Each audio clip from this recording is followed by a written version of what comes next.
Hello students, welcome back to my YouTube channel. आप सब बच्चों के लिए मैं एक धमाकेदार रिवीजन सीरीज लेकर आया हूँ। जिस रिवीजन सीरीज में 11th कॉमर्स का एक चैप्टर में एक लेक्चर में पूरा डिटेल में रिवाइज करा दूंगा। ऐसा नहीं ऊपर ऊपर से कराऊंगा, with examples, with conceptual clarity आपको सब अच्छे से क्लियर होगा। हमारे टोटल 10 चैप्टर्स है, तो मैं ट्राई करूंगा कि 10 के 10 चैप्टर्स के रिवीजन सीरीज लेके आऊँ। बट अभी फिलहाल के लिए तो चैप्टर नंबर 1 में आज के रिवीजन लेक्चर में आपको कराऊंगा। इसके लिए मैंने स्पेशल समरी नोट्स भी बनाए हैं। देखो, आपको ये दिख रहा होगा समरी चार्ट करके। तो ये आपको नोट्स अगर चाहिए तो इस वीडियो के डिस्क्रिप्शन में मैंने व्हाट्सएप ग्रुप की लिंक दी है आपको, उस ग्रुप में आप ज्वाइन कीजिएगा, उसमें ये नोट्स मैं भेज दूंगा। यस सर, अभी हम रिवीजन शुरू करते हैं। चैप्टर नंबर 1 जो है आपका introduction to bookkeeping, chapter का नाम है बुक कीपिंग। बुक कीपिंग का मतलब क्या होता है? Book keeping means recording of business transactions in the books of accounts. आप जो अपने बिजनेस के ट्रांजेक्शंस बुक्स ऑफ अकाउंट्स में रिकॉर्ड करते हो उसको हम बोलते हैं सिंपल लैंग्वेज में book keeping. Day to day business के ट्रांजेक्शंस अपने बुक्स में मेंटेन करना, इसको बोलते हैं हम बुक कीपिंग। उसके बाद only monetary transactions are recorded. हर एक बिजनेस को सिर्फ अपने मॉनिटरी ट्रांजैक्शंस को ही रिकॉर्ड करना है। इसका मतलब क्या सर?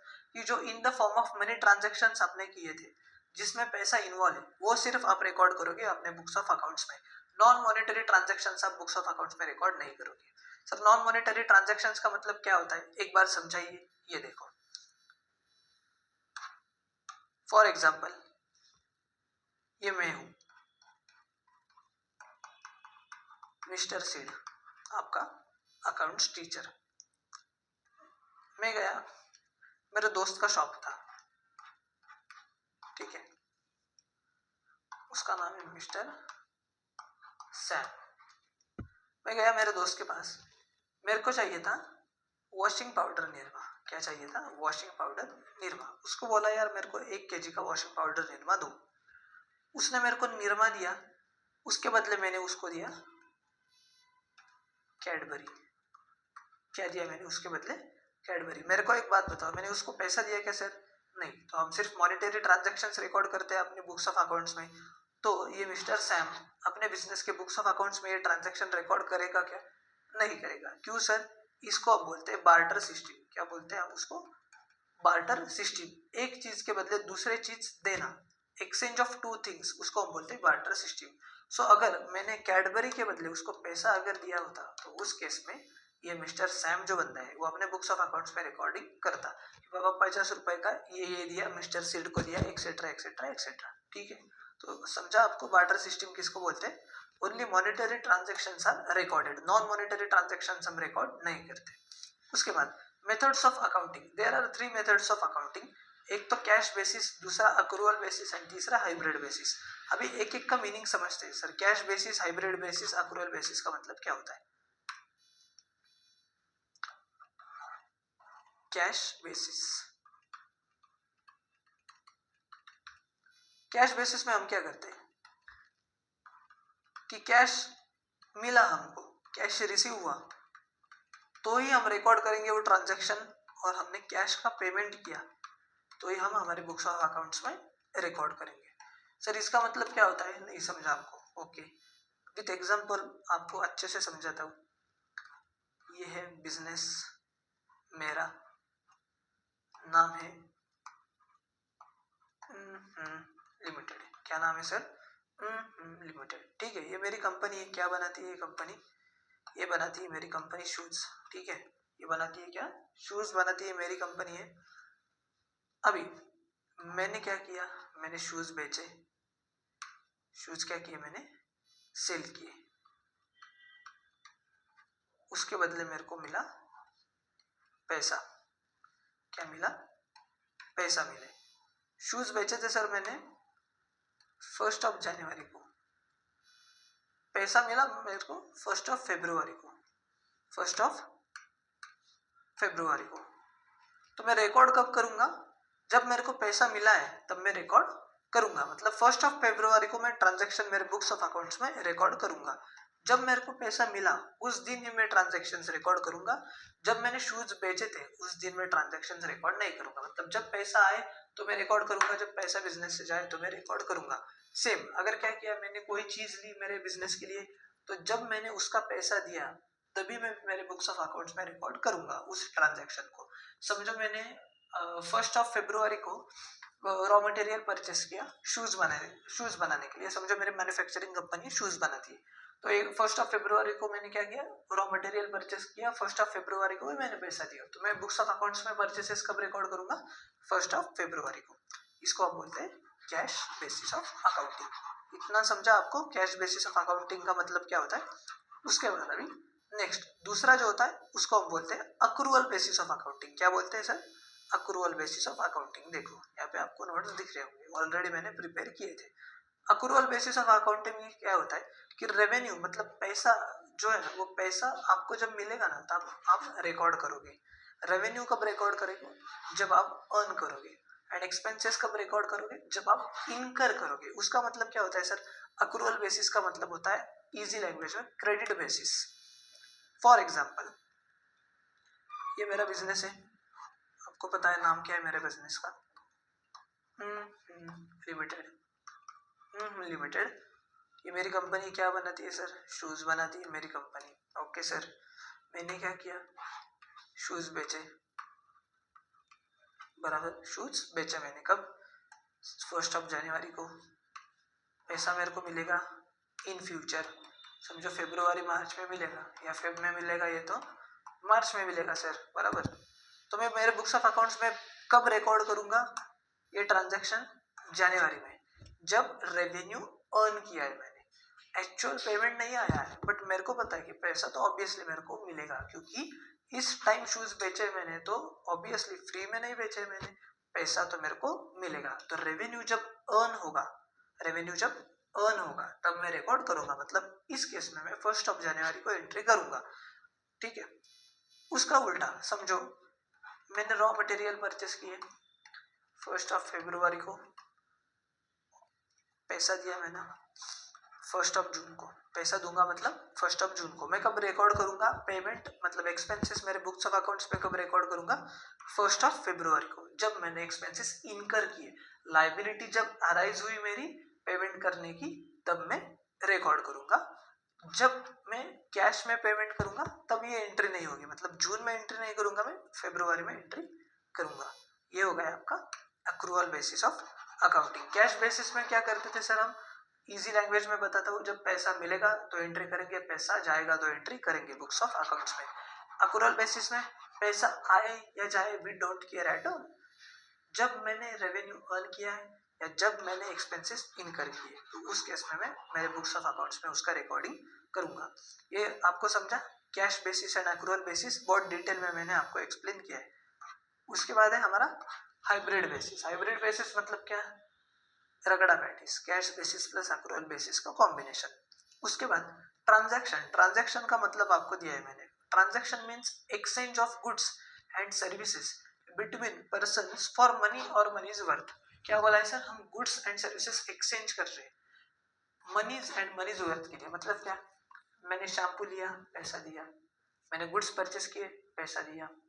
क्या हो रहा है यहाँ पे, एक्सचेंज ऑफ गुड्स, बराबर, मैंने गुड्स लिए और पैसा दिया।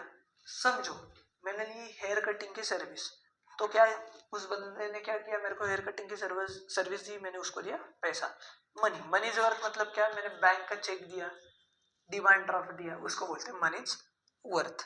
Just like money, exchange of goods and services between two persons for money's and money's worth. Transaction होने के लिए 2 पर्सन्स तो चाहिए सर। मैं मेरे अकेले के साथ ट्रांजैक्शन कर सकता हूँ क्या, ले बेटा रिन का पाउडर दे बेटा पैसे, ऐसे नहीं कर सकता ना मैं, 2 लोग तो चाहिए। तो ट्रांजैक्शंस जो होते हैं वो 2 टाइप के होते हैं, मॉनेटरी एंड नॉन मॉनेटरी। मैंने ऑलरेडी ये डिस्कशन किया था, मॉनेटरी में cash transactions and credit transactions, और नॉन मॉनेटरी में बार्टर सिस्टम, बराबर। बार्टर मतलब क्या, exchange of one thing for another thing. उसके बाद कैपिटल। कैपिटल का मतलब क्या होता है, बिजनेस का ओनर जो बिजनेस में पैसा इन्वेस्टमेंट करता है उसको हम बोलते हैं capital, amount invested into the business by the owner. उसके बाद ड्राइंग्स। ड्राइंग्स का मतलब क्या होता है, कि कैश और goods withdrawn from business by the owner for personal use. जो ओनर है ना बिजनेस का, उसने अपने पर्सनल यूज के लिए या तो प्राइवेट यूज के लिए बिजनेस से एक तो पैसा निकाला है या तो गुड्स घर पे लेके गए हैं। समझो, एक एग्जांपल देता हूँ मैं आपको। ये देखो, ये मेरा बिजनेस है, अभी मैं बिजनेस बनाता ही हूँ यहाँ पे, अभी मैं रफ नहीं करता हूँ, नहीं तो मेरे को बार बार बिजनेस बनाना पड़ता है यार। ये है मेरा बिजनेस, समझो सर, ये है मेरा आइसक्रीम का बिजनेस, ठीक है, आइसक्रीम का बिजनेस है मेरा। और ये मैं हूँ आपका प्यारा प्यारा टीचर। मैंने क्या किया, मेरा आइसक्रीम का बिजनेस था ना, मेरा एक बच्चा था छोटा, ठीक है, एकदम छोटा सा बच्चा था, उसके लिए मैंने बिजनेस से क्या किया, एक आइसक्रीम का पैक निकाला और पर्सनल यूज के लिए मैंने वो मेरे बच्चे के लिए वो पैक में घर पे ले गया। तो उसको हम क्या बोलेंगे अकाउंट्स के लैंग्वेज में, मैंने क्या किया है, ड्राइंग्स किया है। ओके, क्लियर, इजी एकदम। ड्राइंग्स का मतलब सर आपको समझा क्या किया है, कैश और goods withdrawn by the owner of the business for is personal use, या तो उसको बोलते हैं हम प्राइवेट यूज। उसके बाद डेटर। डेटर का मतलब क्या होता है सर, डेटर का मतलब होता है हु ओज मनी टू द बिजनेस।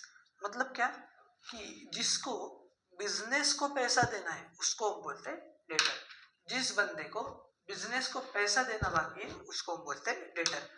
जो ओ करता है मनी टू द बिजनेस। समझो, मेरा बिजनेस है लिमिटेड आइसक्रीम पार्लर है मेरा, मैंने एक बंदे को दिया 10,000 रुपीज के आइसक्रीम्स, वो बोला सर मैं आपको 2 महीने के बाद पेमेंट करूंगा, तो वो बंदा मेरे बिजनेस के लिए क्या होगा, डेटर, जिसको अभी मेरे बिजनेस को पैसा देना बाकी है। उसके बाद क्रेडिटर। क्रेडिटर का मतलब क्या होता है, पर्सन टू हुम बिजनेस ओज मनी। अभी डेटर का उल्टा क्रेडिटर, जिस पर्सन को हमारे बिजनेस को पैसा देना बाकी है, जिस बंदे को हमारा बिजनेस पैसा देना बाकी उसको बोलते हैं क्रेडिटर। फॉर एग्जांपल, मेरा आइसक्रीम का बिजनेस है, मैंने अमूल कंपनी से क्या किया, 10,000 रुपीज का आइसक्रीम लिया, क्रेडिट पे लिया।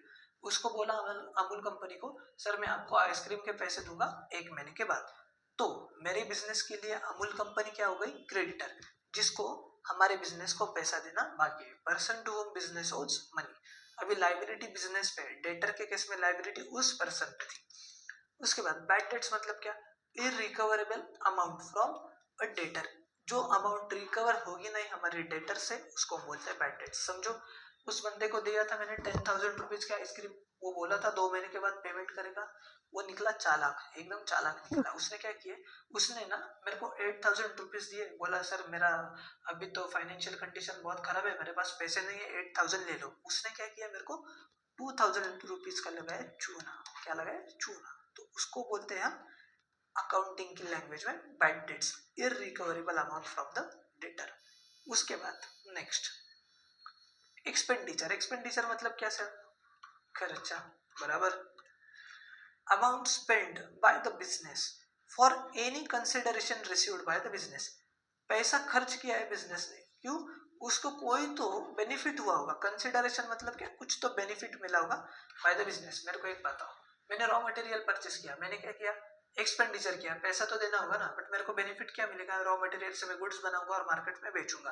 मैंने बिल्डिंग परचेस किया, क्यों बिल्डिंग परचेस किया सर, अभी मेरा बिजनेस है कंस्ट्रक्शन का, मैंने क्या किया, कंस्ट्रक्शन का नहीं, समझो मेरे बिल्डिंग लिया एक स्वीट मार्ट बनाने। तो मैंने बिल्डिंग जो बनाया ना, तो उसमें स्वीट मार्ट मैंने ये किया है, स्वीट मार्ट है मतलब मेरा बिल्डिंग में, तो मैं बिजनेस करूंगा, स्वीट मार्ट मतलब बेचूंगा, मैं स्वीट्स बेचूंगा, उससे मेरे को पैसा मिलेगा, तो ऑब्वियसली बेनिफिट मिलेगा। तो एक्सपेंडिचर में 2 टाइप्स के एक्सपेंडिचर होते हैं, एक तो रेवेन्यू एक्सपेंडिचर और दूसरा कैपिटल एक्सपेंडिचर। रेवेन्यू एक्सपेंडिचर का मतलब क्या होता है, जिसका फ्यूचर में बेनिफिट नहीं होता अपने को, करंट ईयर में बेनिफिट होगा जिस एक्सपेंडिचर का, शॉर्ट टर्म बेनिफिट होगा। देखो, शॉर्ट टर्म बेनिफिट होगा बिजनेस को, फ्यूचर में बेनिफिट नहीं होगा, लेस देन 1 अकाउंटिंग ईयर, या ज्यादा से ज्यादा मैक्सिमम 1 अकाउंटिंग ईयर के लिए उसका बेनिफिट होगा। Normal day to day operating expenses मतलब क्या, मैंने क्या किया था, मेरे आइसक्रीम पार्लर में एक बंदे को रखा था, क्यों, आइसक्रीम बांटने के लिए। मैं ओनर हूं ना, तो मैं ध्यान नहीं देता था मैंने सिर्फ इन्वेस्टमेंट किया था, बंदे को लगा दिया था, भाई तू देख अपना सारा आइसक्रीम वगैरह तेरे को ही देना है, तेरे को ही बिजनेस मैनेज करना है। तो ऑब्वियसली वो फुकट में तो काम नहीं करेगा, उसको सैलरी देना पड़ेगा। मैं उसको मंथली सैलरी देता हूँ। मेरे को एक बात हो, वो सैलरी जो मैं उसको दे रहा हूँ, 1 महीने का दे रहा हूँ, 2 महीने का या 3 महीने में एक बार दे रहा हूँ, बट उसका लॉन्ग टर्म बेनिफिट है कह रहे नहीं, revenue expenditure less than 1 accounting year, बराबर। ऐसे बहुत सारे वेजेस हो गया, सैलरी हो गया, रॉ मटेरियल परचेस किया, रॉ मटेरियल मैंने परचेस किया, मैं क्या 2 साल रखूंगा क्या? नहीं ना, ऑब्वियसली आइसक्रीम लाया मैंने अमूल कंपनी से, मैं क्या सोचूंगा जितनी जल्दी बेचूंगा उतना मेरे लिए अच्छा है, क्योंकि उतना ही कैश फ्लो मेरा जनरेट होगा। तो ये उसको बोलते हैं हम रेवेन्यू एक्सपेंडिचर। कैपिटल एक्सपेंडिचर मतलब क्या? एक्सपेंडिचर जो कि इनकर किया है आपने फिक्स्ड एसेट परचेस करने के लिए, उसका आपको लॉन्ग टर्म बेनिफिट है। कैसे सर? ये देखो, कैपिटल एक्सपेंडिचर का मैं आपको एक एग्जांपल देता हूँ, आपको एकदम इजीली समझ आएगा। मेरे को है ना क्या करना था, मेरे को एक फर्नीचर का शॉप ओपन करना था। मैंने क्या किया, एक बिल्डिंग कंस्ट्रक्ट की, ठीक है, एक बिल्डिंग कंस्ट्रक्ट की। क्यों? फर्नीचर का बिजनेस करने के लिए। नाम क्या है रे हमारे बिजनेस का? आपको तो पता ही है सर, नाम तो हमारा कब से फिक्स है। हम्म, ठीक है। नाम है हमारा। फर्नीचर का बिजनेस करने के लिए मैंने क्या किया, एक बिल्डिंग बनवाया। ये बिल्डिंग बनवाने के लिए मेरे को खर्चा आया 20 लाख रुपीज, ठीक है। मेरे को एक बात बताओ, मैं क्या सिर्फ एक अकाउंटिंग ईयर इस बिल्डिंग को यूज करूंगा, फिर नेक्स्ट अकाउंटिंग ईयर फिर से 20 लाख की बिल्डिंग बनवाऊंगा और फिर से फर्नीचर बेचूंगा? ऐसा होगा क्या? पागल हूँ क्या मैं? ऐसा सिर्फ पागल इंसान करेगा, बराबर। नॉर्मल इंसान तो ऐसा करेगा ही नहीं सर। ये बिल्डिंग मैंने बनवाई तो मेरा क्या ऑब्जेक्टिव होगा, मेरे को मिनिमम ये बिजनेस तो लॉन्ग टर्म चलाना ही है, मतलब लॉन्ग टर्म चलाना ही है मेरे को बिजनेस। तो मेरे को 20 से 25 साल तो ऑब्वियसली ये बिल्डिंग का यूज होगा ही। फिर ठीक है बाबा, फिर वो ऑब्सोलेंस वगैरह होता है तो नया अपने को कंस्ट्रक्ट करना होता है, ये इट्स ओके, ये तो अकाउंटिंग में अभी हम देखेंगे नहीं। बट 20 से 25 साल तो मैं ये बिल्डिंग में ही बिजनेस करूंगा। तो मेरे को एक बात बताओ, इस बिल्डिंग का जो खर्चा हुआ है उसको क्या बोलेंगे हम? Capital expenditure. क्यों सर? क्योंकि इस बिल्डिंग का मेरे को है long term use, long term use या तो लॉन्ग टर्म बेनिफिट जिसको हम बोल सकते हैं। समझ में आया आपको? लॉन्ग टर्म बेनिफिट है कि नहीं मेरे बिजनेस को, इसको क्या बोलते हैं हम? Capital expenditure. जिस एक्सपेंडिचर का आपको बिजनेस में लॉन्ग टर्म बेनिफिट है, मतलब more than 1 accounting year. Yes, उसके बाद ये देखो, अभी तो इजी इजी कंसेप्ट है पूरे। ट्रेडिंग कंसर्न का मतलब क्या होता है कि जिस बिजनेस ऑर्गेनाइजेशन का ऑब्जेक्टिव प्रॉफिट कमाना है उसको बोलते हैं हम ट्रेडिंग कंसर्न या तो ट्रेडिंग ऑर्गेनाइजेशन, ठीक है। नॉन ट्रेडिंग कंसर्न मतलब क्या? जिस बिजनेस का ऑब्जेक्टिव क्या है? सर्विसेज देना अपने मेंबर्स को, प्रॉफिट मेकिंग का ऑब्जेक्टिव नहीं होता है। नॉन ट्रेडिंग ऑर्गेनाइजेशंस जिसको हम बोलते हैं नॉट फॉर प्रॉफिट ऑर्गेनाइजेशंस, बराबर। समाज सेवा करना है ना जिनको, वो बनाते हैं नॉन ट्रेडिंग ऑर्गेनाइजेशंस। उसके बाद गुडविल। गुडविल मतलब क्या? Reputation of business, aggregate value of intangible attributes of a business. Intangible attributes का मतलब क्या होता है? इनटेंजिबल मतलब क्या? विच कैनॉट बी सीन, वो हमको दिखता नहीं है, इसको हम बोलते हैं इंटेंजिबल। इंटेंजिबल एसेट तो आपने सुना होगा ना, इंटेंजिबल एसेट्स हमारे अकाउंट्स के बेसिक्स में है, अभी आप देखोगे। तो इंटेंजिबल जो एट्रीब्यूट्स है बिजनेस को, एग्रीगेट वैल्यू जो है उसकी, उसको हम बोलेंगे गुडविल। मेरे को एक बात बताओ, समझो एक डोमिनोज का शॉप है। क्या है? एक डोमिनोज का शॉप है, ये डोमिनोज का शॉप। आप डोमिनोज की शॉप में क्यों जाते हो सर? क्वालिटी अच्छी है, सर्विस अच्छी है सर, बराबर है। उसके बाद क्या सर? लोकेशन वगैरह अच्छा है उसका, और बताओ? क्वालिटी सर्विस, और क्या हो सकता है? लोकेशन हो गया, क्वालिटी हो गया, सर्विस हो गया, और बताओ क्या क्या चीज़ है? आप क्यों जाते हो डोमिनोज को स्टोर में? सर्विस अच्छा देता है, क्वालिटी अच्छा देता है, समझो क्वांटिटी भी देता है। तो यह क्या है सर? ये सब इंटेंजिबल एट्रीब्यूट्स है कि जो ऐसे दिखते नहीं अपने को। क्वालिटी वगैरह, लोकेशन, ये सब हम रिकॉर्ड नहीं करते हमारे बुक्स में। बट इससे क्या होता है कि बिजनेस का एक मार्केट में नाम क्रिएट होता है कि यार अच्छा देता है, यार क्वालिटी तो अच्छा देता है, बेकार क्वालिटी नहीं है, सर्विस भी अच्छी है, लोकेशन वगैरह भी अच्छा है, तो इसलिए हम डोमिनोज के शॉप में जाते हैं। तो ये जो इंटेंजिबल एट्रीब्यूट्स की एग्रीगेट वैल्यू है ना, उसको हम बोलते हैं गुडविल, बराबर। उसके बाद ये इनटेंजिबल एसेट है, ऑब्वियसली ये आपको पता है कि ये इनटेंजिबल एसेट है। अभी डिस्काउंट, डिस्काउंट पे आएंगे। डिस्काउंट मतलब क्या, कंसेशन जो कि सेलर ने दिया है। मेरा बिजनेस है आइसक्रीम का, मेरे पास एक बंदा है, वो बोला कि मेरे को अमूल का चॉकलेट फ्लेवर का आइसक्रीम चाहिए। तो मैंने बोला सर 200 रुपीज़ का आइसक्रीम है। तो मैंने क्या किया, MRP 200 रुपीज़ का था। मैंने बोला सर MRP पे 10% आपको डिस्काउंट है। ठीक है, तो MRP पे 10% डिस्काउंट मतलब क्या, 200 का 10% कितना होता है, 20 रुपीज़ होता है, बराबर। तो ये हो गया हमारे ट्रेड डिस्काउंट, जो कि कंसेशन दिया है हमने लिस्ट प्राइस पे। लिस्ट प्राइस मतलब क्या, MRP पे, उसको क्या बोलते हैं, ट्रेड डिस्काउंट। ट्रेड डिस्काउंट जो है ना, हम हमारे बुक्स ऑफ अकाउंट्स में रिकॉर्ड नहीं करते। क्या बोला मैंने, हमारे बुक्स ऑफ अकाउंट्स में हम रिकॉर्ड नहीं करेंगे। और कैश डिस्काउंट मतलब क्या, amount deducted from the final amount due. जो फाइनल अमाउंट हमने डिसाइड किया था ना, उस पर अगर मैंने कुछ डिस्काउंट दिया है, उसको बोलते हैं हम कैश डिस्काउंट। मतलब सर ये देखो 200 रुपए का दिया था मैंने उसको, बट क्या बोला उस बंदे को, 200 माइनस 20 कर लो, 180 दो, 20 MRP पे डिस्काउंट मैंने दिया था उसको। तो 180 पे मैंने क्या किया, वो बोल रहा था बंदा कि सर एक काम करो, मेरे को ना 10 पैकेट्स चाहिए। तो मतलब उसको कितना पैसा देना बाकी था, 2000 रुपीज, बराबर। एक पैकेट है 200 रुपीज का, मल्टीप्लाई बाय 10 करो, 2000 उसको देने थे।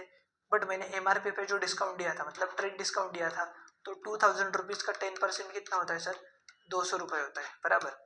तो 2000 रुपीज, 2000 माइनस 200, मतलब 1800 उसको देना था, बराबर। बट वो क्या बोल रहा था बंदा कि सर मेरे पास अभी पैसे नहीं है, मैं 1 महीने के बाद देता हूँ। तो मैंने क्या बोला, देख भाई तूने 1800 रुपये मेरे को अभी कैश में दिए ना, मतलब ऑनलाइन जीपे कुछ भी कर तू, बट 1800 रुपये तूने अभी के अभी दिए ना, तो मेरे को मैं और तेरे को 10% डिस्काउंट दूंगा on the final amount due. Final amount due थे हमारे 1800, उस पर 10% कितना आएगा, 180 रुपीज़। मतलब उसको फाइनल अमाउंट कितना देना होगा अभी, 1800 माइनस 180, 1620 उसको देना होगा, बराबर है। तो फाइनल प्राइस कितना आ गया हमारा, 1620। कैश डिस्काउंट हम बुक्स ऑफ अकाउंट्स में रिकॉर्ड करते हैं sir, cash discounts books of accounts में हम रिकॉर्ड करते हैं, trade discount books of account में हम रिकॉर्ड नहीं करते। उसके बाद सॉल्वेंट। सॉल्वेंट का मतलब क्या होता है कि जिस बंदे के बिजनेस के assets are more than liabilities. समझो 10 लाख के एसेट्स है बिजनेस में और 5 लाख के लाइबिलिटीज है, सॉल्वेंट है। मतलब क्या, वो बंदा लाइबिलिटीज अपने पे ऑफ कर सकता है। इनसॉल्वेंट मतलब क्या, बंदे के पास 10 लाख की लाइबिलिटी है, बस एसेट्स 5 लाख की, इनसॉल्वेंट सर। लाइबिलिटीज पे करने के लिए उसके पास पैसा ही नहीं है, उसको बोलते हैं insolvent person. Accounting year. Accounting year मतलब क्या, it is a period of 12 months, जो कि जिसके लिए हम अकाउंट्स मेंटेन करते हैं and closed by the proprietor. हमारा अकाउंटिंग ईयर कब से स्टार्ट होता है, हमारा अकाउंटिंग ईयर स्टार्ट होता है 1 अप्रैल, एंड होता है 31 मार्च, बराबर। ये आपको बात पता है कि जनरली 12 मंथ्स का पीरियड होता है, कि जिस 12 मंथ्स के लिए हम अकाउंट्स हमारे मेंटेन करते हैं एंड क्लोज करते हैं। कौन, प्रोपराइटर मेंटेन करता है, बराबर। ये तो हो गया हमारा गुडविल, ट्रेडिंग, नॉन ट्रेडिंग। उसके बाद प्रॉफिट। प्रॉफिट मतलब क्या है यार, आपकी सेलिंग प्राइस ज्यादा है कॉस्ट प्राइस से, तो जो डिफरेंस है उसको हम बोलेंगे प्रॉफिट। कैसे सर, मैं एक पेन बेच रहा हूँ 10 रुपए को, उसकी कॉस्ट है मेरे को 8 रुपए, तो ऑब्वियसली 2 रुपए का क्या प्रॉफिट है, selling price more than cost price. Loss मतलब क्या, कॉस्ट प्राइस ज्यादा है सेलिंग प्राइस से। 10 रुपए पेन बनाने की कॉस्ट है, मैं बेच रहा हूँ 8 रुपए में, 2 रुपए मेरा लॉस है obviously. Income, revenue arising as a result of business transaction. क्या बोला है मैंने, revenue arising as a result of business transaction, उसको क्या बोलते हैं हम, income. Revenue arising as a result of business transaction. मेरा वड़ा पाव का बिजनेस है, वड़ा पाव बेच के मैं जो कमा रहा हूँ उसको क्या बोलेंगे, इनकम। बट मैं मैं रेंट पे भी दे रहा हूँ, क्या कर रहा हूँ मैं कुछ कुछ जो, समझो मेरे फ्लैट है, तो फ्लैट जो है मैं रेंट पे दे रहा हूँ, उसका मेरे को रेंट मिल रहा, तो वो भी इनकम में आएगा। इनकम में सब आएगा, revenue arising as a result of business transactions. Okay, income में क्या क्या आएगा फिर, जो रेवेन्यू मेरे को मिल रहा है या तो मेरे मेन बिजनेस से, या तो मेरा जो इन्वेस्टमेंट वगैरह है उससे भी जो इनकम मिल रहा है।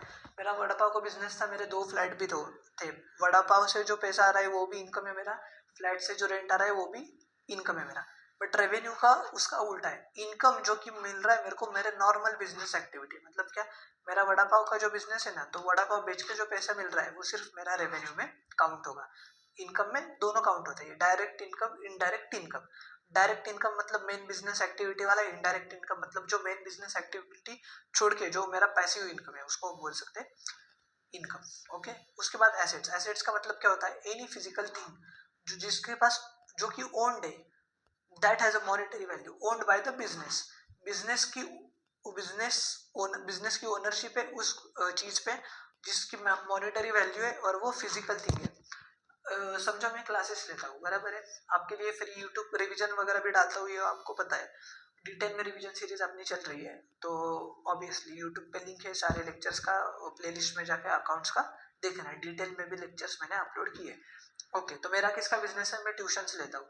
तो मैंने ट्यूशंस लेने के लिए ये जो डिजिटल नोटपैड लिया है, मेरे बिजनेस के लिए क्या है, एसेट है। ओनरशिप मेरे पास है, मॉनेटरी वैल्यू है, फिजिकल थिंग है। मैंने फर्नीचर लिया है, ये मेरे बिजनेस की है asset. Fixed assets, fix asset मतलब क्या, जिसका मेरे को लॉन्ग टर्म बेनिफिट है मेरे बिजनेस के लिए। फर्नीचर लिया सर, मैं क्या एक साल के लिए यूज करूंगा क्या सिर्फ, ऑब्वियसली नहीं, मैं 10 साल चलाऊंगा, मतलब जब तक है जान में चलाऊंगा, उसका लॉन्ग टर्म बेनिफिट है, more than one accounting year. Current assets मतलब क्या, held in a business for operating year. Operating year मतलब क्या, जो एसेट्स एक साल के लिए मेरे बिजनेस में है सिर्फ, उसको हम बोलते हैं करंट एसेट्स।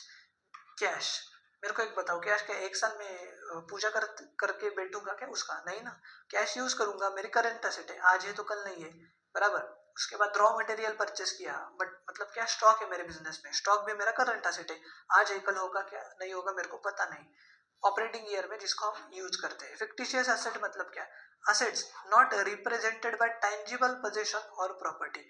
जिस एसेट का कोई टेंजिबल पोजीशन नहीं है, फर्नीचर का क्या है सर, टेंजिबल पोजीशन है, देख सकते हैं हम, या उसकी कुछ मॉनेटरी वैल्यू है, बराबर है। तो इसका कुछ ऐसा पोजीशन नहीं है, उसको बोलते हैं फिक्टिशियस एसेट। अभी इसका एक एग्जांपल देता हूं मैं, तो आपको अच्छे से समझेगा। देखो, फिक्टिशियस एसेट का मतलब क्या होता है, they do not represent real asset. ये कोई रियल एसेट्स नहीं है, सिर्फ हमने बैलेंस शीट में एज ए एसेट रिकॉर्ड किया है। क्यों सर, ऐसा क्यों, ये देखो। फॉर एग्जाम्पल, आपने क्या किया, आप जब बिजनेस सेट कर रहे थे ना, बिजनेस जब सेट कर रहे थे, समझो कंपनी वगैरह बना रहे थे आप, तो उस टाइम आपने खर्चा किया 20 लाख का। क्या किया आप, 20 लाख का खर्चा किया। तो आप क्या करते हो, जो आपका बिजनेस का पहला साल होता है ना, उसमें आप डायरेक्टली ये एक्सपेंस नहीं रिकॉर्ड करते 20 लाख का, कि यस इस साल ये प्रिलिमिनरी एक्सपेंस है हमारा, प्रिलिमिनरी एक्सपेंस 20 लाख का। आप क्या करते हो, आप एसेट साइड में उसको पोस्ट करते हो 20 लैक्स, ठीक है, एसेट साइड में आप पोस्ट करते हो 20 लैक्स एज अ, ये हमने एक्सपेंडिचर किया है, जिस एक्सपेंडिचर का हमको लॉन्ग टर्म बेनिफिट है। बट आप क्या करते हो, ये 20 लाख का एसेट दिखा है ना, इसका कोई टेंजिबल पोजीशन या मॉनेटरी वैल्यू नहीं, बट ये एज ए एक्सपेंस है, तो आप उस एक्सपेंस को क्या करते हो, समझो आपने डिसाइड किया मैं 4 साल में इस एक्सपेंस को माइनस करूंगा, तो आप क्या करोगे, first year, second year, third year, fourth year 5 lakhs आप प्रॉफिट एंड लॉस में डेबिट करोगे। यस बाबा, पहले साल 5 लाख का डेबिट किया, दूसरे साल 5 लाख का किया, तीसरे साल 5 लाख किया, चौथे साल 5 लाख का किया। इससे क्या होता है, ये आपकी जो बिजनेस की प्रॉफिटेबिलिटी है ना, वो इम्पैक्ट नहीं होती। मेरे को एक बताओ, बिजनेस का आपका पहला साल है, पहला साल तो ऑब्वियसली बिजनेस सेट करने के लिए तो 1-2 साल तो लगते हैं। पहले साल आपने दिखा 20 लाख का खर्चा, लोग क्या सोचेंगे, साला बिजनेस तो इसका लॉस में है। हम इन्वेस्टर सोचेंगे मेरे को नहीं करना इन्वेस्ट, तो ये क्या करते हैं, एज ए फिक्टिशियस एसेट हम रिकॉर्ड करते हैं प्रीलिमिनरी एक्सपेंसेस हमारे बैलेंस शीट में, एसेट साइड में, और ये हम एक पीरियड ऑफ टाइम में उसको माइनस करते हैं, उसको क्या बोलते हैं सर, फिक्टिशियस एसेट। 11th में आपको फिक्टिशियस एसेट का मतलब सिर्फ दिया है, बट कोई समझाता नहीं है, क्योंकि ये टेक्निकल कंसेप्ट है, बट मैंने ट्राई किया है कि आपको थोड़ा बहुत तो समझ में आए, ठीक है। उसके बाद